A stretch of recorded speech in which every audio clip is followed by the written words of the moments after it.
wabarakatuh. Saya Rizky Indaniar dari Pendidikan Matematika. Pada video kali ini, saya akan melaporkan pelaksanaan praktik pengalaman lapangan kependidikan atau yang disebut PPLK di SMP Negeri 1 Pasar Kemis tahun ajaran 2020-2021.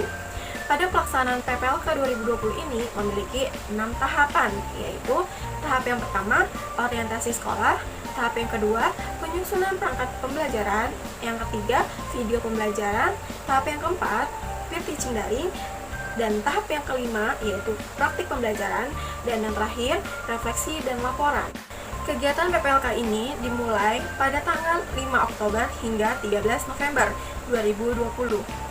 Tahap yang pertama yaitu tahap orientasi, di mana sekolah yang saya amati yaitu SMP Negeri 1 Pasar Kemis yang terletak di Jalan Raya Pasar Kemis kilometer 4, Kelurahan Kutajaya, Kecamatan Pasar Kemis, Kabupaten Tangerang. SMP Negeri 1 Pasar Kemis berdiri pada tahun 1982 dengan luas tanah 8.332 meter persegi yang berasal hibah dari PT IKA. Waktu pelaksanaan orientasi ini yaitu 5-9 Oktober 2020. Adapun kegiatan yang dilakukan yaitu mengobservasi gambaran nyata, meliputi profil sekolah, kegiatan pembelajaran, dan non-pembelajaran seperti ekstrakurikuler dan lainnya, serta melakukan wawancara kepada wakil kepala sekolah di SMP Negeri 1 Pasar Kemis. Berdasarkan hasil observasi yang saya lakukan di SMP Negeri 1 Pasar Kemis, yaitu potensi sekolah di mana SMP Negeri 1 Pasar Kemis menjadi sekolah percontohan di Kabupaten Tangerang yang dibina oleh LPMP Banten. Selain itu, SMP Negeri 1 Pasar Kemis menjadi pusat kegiatan sekecamatan Pasar Kemis dan Sindang Jaya. Dan terbukti setiap tahunnya SMP Negeri 1 Pasar Kemis jumlah siswa atau siswi yang sangat signifikan meningkat, dan SMP Negeri 1 Pasar Kemis sudah banyak mendapatkan prestasi terutama di bidang ekstrakurikuler, yaitu Paskibra yang mendapatkan juara umum. Selain itu Pramuka sudah mengikuti Jambore Nasional, dan di bidang akademik lainnya. Kemudian, hal yang perlu ditingkatkan yaitu bahwa prestasi siswa pada bidang ekstrakurikuler sangat kurang, apalagi yang berhubungan dengan pelajaran, terutama matematika dan bahasa Inggris. Selanjutnya, saran untuk SMP Negeri 1 Pasar Kemis yaitu perlu meningkatkan input pemasukan siswa atau siswinya dengan mengajak siswa tersebut untuk lebih peduli terhadap ekstrakurikuler yang berhubungan dengan mata pelajaran seperti matematika dan bahasa Inggris. Lalu, SMP Negeri 1 Pasar Kemis perlu meningkatkan dalam membuat model pembelajaran yang sesuai dengan protokol kesehatan yang berlaku di era pandemi seperti ini, supaya siswa tidak merasa jenuh dan siswa lebih tertarik dalam mengikuti proses pembelajaran daring seperti ini, sehingga akan dapat mengoptimalkan prestasi hasil belajar siswa. Tahap yang kedua yaitu penyusunan perangkat pembelajaran. Pada tahap ini dilakukan pada tanggal 12 sampai 16 Oktober 2020. Perangkat pembelajaran yang disusun terdiri dari RPP, LKPD, bahan ajar, media pembelajaran, evaluasi, dan instrumen penilaian. Di sini saya melakukan PPLK di siswa kelas 7. Dan saya memilih materi himpunan.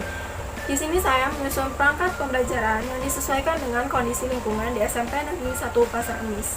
Pada RPP yang saya rancang terdiri dari pendahuluan, di mana di tahap pendahuluan meliputi orientasi, penguatan pendidikan karakter, apersepsi, motivasi, memberi acuan, dan tahap selanjutnya kegiatan inti, di mana siswa diminta untuk membaca bahan ajar, mengerjakan LKPD, membahas LKPD, dan yang terakhir mengerjakan soal evaluasi. Nah, tahap yang terakhir yaitu siswa diminta untuk merangkum materi yang sudah dibahas pada pertemuan hari itu. Dan media yang saya gunakan yaitu video pembelajaran. Tahap yang ketiga yaitu video pembelajaran. Pada tahap ini dilaksanakan pada tanggal 19 sampai 23 Oktober 2020. Pada tahap ini saya memproduksi video pembelajaran sebagai media dalam pembelajaran. Video yang saya buat tidak hanya menarik secara audiovisual, tetapi tepat pada isi materinya. Langkah yang saya lakukan dalam proses pembuatan video pembelajaran yaitu yang pertama, mencari referensi di berbagai video atau berbagai buku dan lain-lain, dan yang kedua, membuat skrip agar lebih tepat, dan yang ketiga, tahap yang keempat yaitu pengeditan video, yaitu yang saya gunakan KineMaster. Tahap yang kelima, Setelah selesai pengeditan, lalu diupload ke YouTube. Tahap selanjutnya yaitu peer teaching. Kegiatan peer teaching pembelajaran daring dilaksanakan pada minggu keempat PPLK, yaitu sekitar tanggal 26 sampai 30 Oktober. Peer teaching merupakan praktek mengajar yang dilakukan seorang guru terhadap guru lainnya. Peer teaching yang dimaksud di sini adalah simulasi yang dilakukan sebelum terjun langsung mengajar ke siswa. Pada saat kegiatan peer teaching, saya memiliki kekurangan, yaitu belum memaksimalkan waktu dan kesulitan dalam mengajak siswa aktif pada pembelajaran berlangsung. Tahap selanjutnya yaitu praktek pembelajaran, di mana dilaksanakan pada minggu kelima PPLK, yaitu pada tanggal 2 sampai 6 November 2020. Saya menggunakan alternatif kedua, yaitu sebagai guru kunjung, di mana saya memberikan arahan langsung kepada 4 siswa dan memberikan pengajaran dengan materi himpunan sesuai dengan TPP yang saya rancang. Praktik pembelajaran dilaksanakan secara luring di rumah salah satu siswa. Sebelum memasuki ruangan, siswa diminta untuk menggunakan masker, mencuci tangan, dan menjaga jarak dalam proses pembelajaran. Siswa kurang memahami materi karena kurangnya pemahaman yang diberikan guru di sekolah. Tahap selanjutnya yaitu refleksi. Refleksi merupakan kegiatan terakhir dari rangkaian PPLK FKIP Unkipta 2020 yang akan dilaksanakan pada minggu ke-6 pada tanggal 9 sampai 13 November 2020. Pengalaman yang saya dapatkan selama kegiatan PPLK 2020 ini yaitu saya dapat mengembangkan dan mengaplikasikan ilmu-ilmu yang telah saya dapatkan selama perkuliahan, rancang RPP, bahan ajar, LKPD, evaluasi, dan instrumen penilaian. Pengalaman mengajar daring dan luring, tutor sebaya, peer teaching. Hal yang perlu ditingkatkan dalam diri saya setelah mengikuti kegiatan PPLK 2020 ini, yaitu saya lebih mempersiapkan diri agar lebih baik sebelum melaksanakan PPLK di sekolah secara luring. Saya lebih memanfaatkan untuk sebagai pembelajaran dan menerapkan ilmu yang telah diperoleh di perkuliahan. Selain itu, selalu menjaga komunikasi dan koordinasi yang lebih baik dengan berbagai. Sebagai calon guru yang profesional, saya akan lebih meningkatkan kualitas dalam mengajar dengan cara menerapkan metode dan model pembelajaran yang lebih menarik dan disesuaikan dengan lingkungan dan keadaan agar siswa tidak merasa jenuh dan mengabaikan mata pelajaran matematika.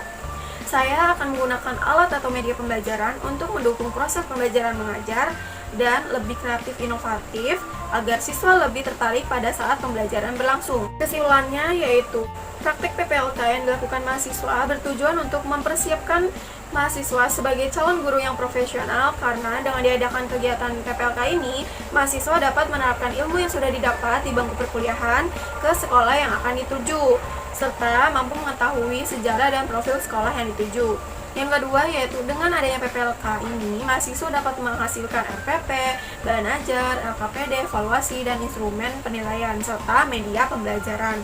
Yang ketiga, kegiatan PPLK yang disusun oleh tim PPLK FKIP Unkipta sudah sangat baik dan memudahkan mahasiswa atau mahasiswinya untuk menjalankan praktik dengan memberikan beberapa alternatif yang bisa disesuaikan dengan kondisi masing-masing mahasiswa. Adapun saran untuk mahasiswa, yaitu mahasiswa lebih mempersiapkan diri agar lebih baik sebelum melaksanakan PPLK di sekolah secara luring, selalu menjaga komunikasi dan koordinasi yang lebih baik dengan berbagai pihak. Saran untuk sekolah yaitu diharapkan untuk senantiasa mendukung serta memfasilitasi kegiatan PPLK agar pelaksananya sesuai yang diharapkan, lalu menjaga dan lebih meningkatkan prestasi siswa dalam bidang akademik dan non-akademik. Saran bagi unit program pengalaman lapangan lebih meningkatkan program PPLK untuk tahun berikutnya agar dapat terlaksanakan dengan baik. Yang kedua yaitu adanya komunikasi yang lebih baik agar tidak terjadi simpang siur informasi yang membuat kebingungan pada saat kegiatan PPLK berlangsung. Oke, cukup sekian dari saya laporan yang saya berikan. Terima kasih, mohon maaf apabila ada kesalahan kata. Wassalamualaikum warahmatullahi wabarakatuh.